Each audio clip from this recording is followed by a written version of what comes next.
Hey folks, Redbeard here at Tom Wood Toyota here in Whitestown, Indiana, and today I am sitting in the beautiful 2020 Toyota Highlander Limited Platinum.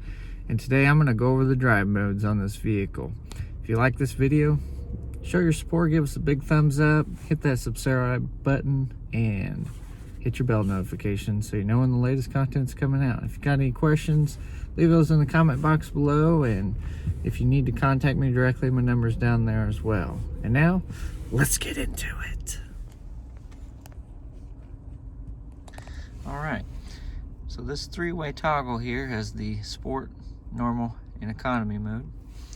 If you put it in sport mode, it's going to shift faster and have a little more pep to it. Normal mode is for everyday driving, and then eco mode will limit power and the amount that you can accelerate, so you get a little bit better fuel economy.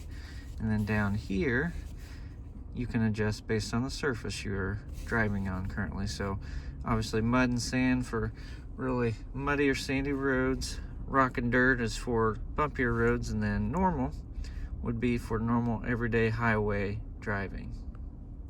Hey, thanks for watching this video. If you liked it, make sure you hit the subscribe button, give us a big thumbs up, and hit your bell notifications. And again, if you have any questions whatsoever, feel free to leave a comment below or contact me directly. Thank you for watching. Have a great day.